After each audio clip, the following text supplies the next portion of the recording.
Jeremy visualizing, focusing as the 32nd board is just seconds from going sideways. Carmichael, he starts to rev it up as round 7 of the AMA Supercross is about to get it away. Carmichael and McGrath, great starts. They hit the line at the same time. Carmichael gets the SFX.com Whole Shot Award and comes out in the lead, and the 4-stroke of Tim Ferry, number 15, and Jeremy McGrath in 3rd. What does this look like? Just like Indy, the exact same thing. What a recovery by McGrath. It looked like he got a bad start. He came out smelling like a rose. Carmichael, Ferry, McGrath, Lusk, Roncada, and Heath Voss. How about this? Ferry is all over Ricky. He's not saying, yeah, this is I'm in 2nd, I'm ahead of Jeremy, I'm right with Ricky, this is good. He's going after him. Here comes Ferry. 4 bike lengths in back of Carmichael. Takes the inside route. Carmichael gets a good swing off that berm. Yeah, it was a little bit faster line, but it was smart for Ferry to protect the inside from McGrath back there, and also not to follow Ricky. Lots of good racing ahead now. Ricky going through those whoops like it was... Oh, feet off the pegs, just on the edge. A bar-to-bar battle now. Ferry and McGrath for 2nd. McGrath knows he has to get in front of Ferry quicker. And Ferry, he had a foot off the peg and bounced hard as Jeremy McGrath moves into 2nd place. Now let's see if Jeremy can pour it on, David. This was the mistake in Indy. Jeremy could not get around Ferry quick enough. Ferry didn't hold him up. It was just somebody between himself and Carmichael. Now he's got number 4 up there. He can focus on this guy and run him down. He's got to. He can't afford to let Ricky get any more confidence than he already had. Jeremy taking a few days off during the break to clear his head, he said. Had the feeling he was thinking a little bit too much. Wasn't letting it flow naturally. Came back with a great attitude. Yeah, he's very relaxed, Star. You're right. I think he went snowboarding a little bit. He has some time to think. He's never had a challenger like Carmichael, so it's new for him. A 1.4-second deficit is all for McGrath. There's Tim Ferry and Ezra Lusk right behind him. Well, there's Ezra's right there. He's closing in on Ferry. Those guys all got down that straightaway, jumping the triple in the middle. That's critical to get down that straightaway fast. Ezra looking for his 2nd podium in a row after 3rd place at Indianapolis. Yeah, the ruts Davey talked about right before the start are going to get worse in this 20-lap main. They're going to get terrible, as a matter of fact, in places all the way down to the plywood. These guys are going to have to really be sharp about changing their line about halfway through this race so they can still jump the key jumps and not lose time.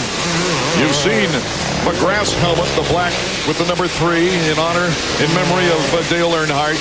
Well, our leader also has a token as far as a memory of Dale. He's got a small number 3 sticker on the back of that helmet.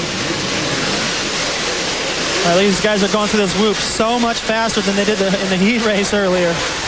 The intensity is ridiculous right now. These guys they're all riding so fast. I've watched racing for years, and I don't see any place they can make up any time. There's our leader, Ricky Carmichael. What a shot that is. Let's go down to Davey Combs.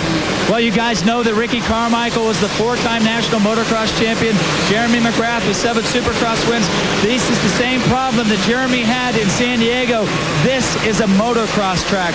Jeremy doesn't really ride that much, and certainly on the West Coast, you don't get this kind of dirt. This is playing right into Carmichael's hands. Jeremy's going to have a hard time tonight if he's going to keep Carmichael in sight. Now, Ricky always thought that his first 250 win would be here in Atlanta because it's always been one of his favorite tracks.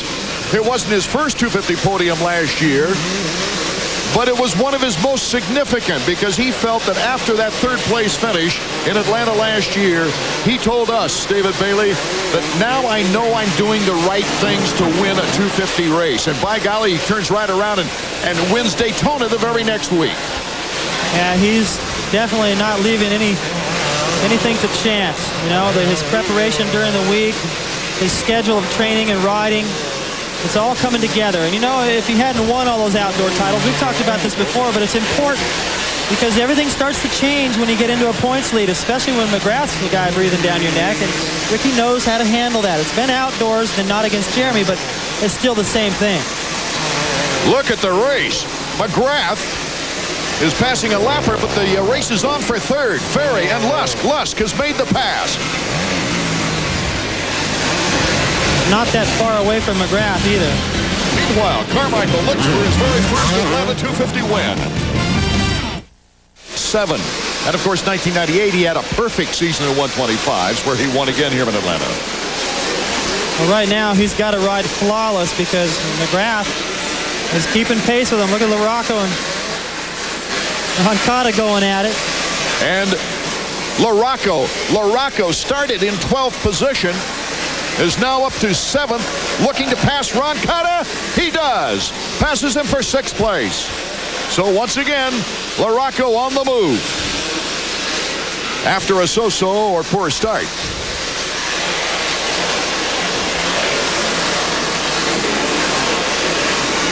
You know LaRocco's going to come through the pack. All you got to do is put a camera on him. We had a little bit of a look like Tortelli. I just took my eyes off the screen for a second and was looking down at the track. Tortelli and Ferry got together right before the mechanics area. Ferry can't get the bike started. And they were battling 4th and 5th, and Ferry trying to restart that 4-stroke as we take a look at our leader, Ricky Carmichael. Carmichael just plugging along. Now, it looked like that Jeremy McGrath was picking up some time, but now he's losing some time. An interval of 3.5 seconds on the last lap. Ricky has kicked it up. The mistake Jeremy made was right here. He wasn't able to do that double jump. He had to roll that, and that was it. Now, if he can make that time back up, it'll tell us if he's got a little something left for Ricky at the end of this main event. So far, Ricky's been flawless. Here's Jeremy, looking as strong as ever. It's just that Carmichael looks faster. Actually, they're like dead even. I mean, it's tenths of a second, 2/10 of a second. These guys are swaying back and forth each lap, and then that last lap, Jeremy couldn't do that double, made the mistake. And against Ricky, if he keeps riding like this, Art, you just don't get it back. We're at the halfway point of the race, David. Yeah, I don't care how good you are. 7 titles or not, Ricky is on right now. Boy, what a far cry from 1999 when Ricky had to go to the LCQ. You remember he had that real bad crash in qualifying. No, he had a couple here. Uh-oh, there's Tortelli. They're looking at the front wheel. Oh, he was having a great run, too. LaRocco has moved up to 4th, passing Moncada as we take a look at Jeremy McGrath. This is the corner where Jeremy was approaching, where Ferry and Tortelli got together. Look at the pipe smashed all the way in against the frame, so that thing's just making no horsepower. It's probably cracked if it's bent that far. Let's check in with Davey. Well, what happened when you looked up, Sebastian Tortelli did get together with Tim Ferry. Ferry was kind of throwing that roadblock up. He was riding fast, but Tortelli made a pretty aggressive move. As you can see the result of his bike, he smashed his pipe. Sebastian's night started out really well, but as you can see, it's going to end right here on a tough block. There you can see the disappointment in his face, David. Yeah, that's just, the guy doesn't want to have to start thinking about the outdoors, but that's what's happening now. He's going, I'll just use the rest of this Supercross series to hopefully gear up for next year a little bit and to really be strong to handle and try to get around Ricky and win the championship outdoors. Sebastian Tortelli, a former 125 and 250 GP motocross world champion.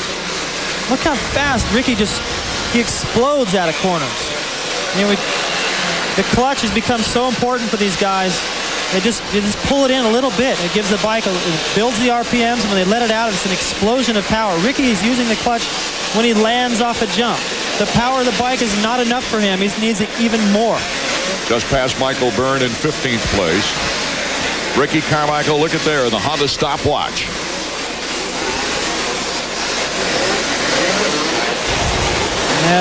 Not as much time gained this lap on McGrath, but still a comfortable enough lead. Ricky just went around this corner, and he's got 3 lap riders right in front of him. Jeremy trying desperately to pick up some time. Oh, another miscalculation by McGrath. Right now, RC is ruling out in front. He got his first pro win here in Atlanta on a 125. Now he's looking for a 250 victory. Where Ricky Carmichael, he's always said he loves this red clay of Georgia. He's got a 4.9 second lead on Jeremy McGrath. Carmichael is looking for his 4th consecutive victory. If he takes the checkered flag here tonight, he'll tie the Kawasaki record for wins in a season with Jeff Emig and Jeff Ward. He's just got to ride smart here. I mean, his pace seems to be okay. He's holding off McGrath, but little mistakes down the stretch. You let Jeremy get any closer than this, the crowd gets into it, and it's a whole new ball game. So Ricky's got to jump all the major obstacles and make really good decisions from here on out through the lap riders. Needs mistake-free riding because McGrath now has moved it to a 4.5-second deficit, a little bit inching up. Here's number 1, the defending champion. That double right there, Art, is killing him. It's just killing him. That's the 3rd time I've seen him come up short there. And it doesn't look that bad, but it is, because Ricky's jumping it every time, and his momentum around the corner is a little bit better. McGrath's shirt tail flapping in the breeze. The battle really is behind him. Ezra Lusk and Mike LaRocco, and they're gunning for the top Honda spot. And Lusk is going to have some company here in a minute. He's going over the finish line jump right there. Here comes LaRocco.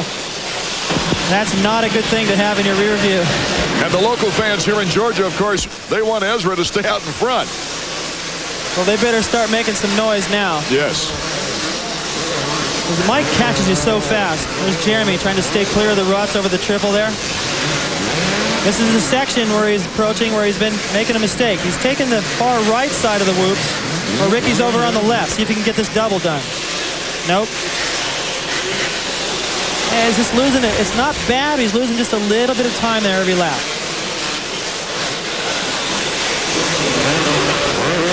I don't think he's comfortable going out to the outside and using the left side of that straightaway. You're committed once you go out there, and maybe he just doesn't like the ruts. He's like willing to give up a little bit of time there to make it up everywhere else. Here's Carmichael. Can he become the first guy on a green bike to win 4 in a row? Lapping Steve Lamson. Yeah, you can see that interval hasn't changed much. I mean, like I said before, 0.2 of a second. That's all these guys really fluctuate unless there's a major mistake. And Ricky and Jeremy just don't make those. We alluded earlier to how difficult it is to win 4 of these races in a row. Well, only 5 guys in the history of Supercross have done it. Of course, Jeremy McGrath has done it numerous times, 7 times. But you have Ellis in 75, Hanna in 78, Bradshaw in 92. Don't forget RJ, Rick Johnson in 88. So Ricky Carmichael would be joining some unbelievable company. Yeah, I think we're going to see a lot of number 4 in the years to come. As soon as Jeremy decides to retire, who the heck is going to stay with him? I mean, Jeremy is the only. Imagine Ricky not in the picture right now. Jeremy would have almost a 40-point lead over LaRocco, and that might be bigger than he's ever had over the rest of the field. But Carmichael just picked this year to really turn it up. He's still riding so fast. I like what Davey was talking about, though. This does take on a lot more of an out. Look how deep those berms are. And these whoops aren't the typical, really difficult whoops that take a lot of technique to get through. It's sort of a bonsai deal. All the ruts, the soft, sticky soil. It is in the favor of Carmichael right now, but Jeremy can't let that get to him. I mean, it's the same track for everybody. You got to go out there and race it. Not let Ricky know that every time the track has a certain kind of dirt, that Jeremy's just going to throw in the towel. Carmichael takes the white flag. Final lap for Ricky Carmichael.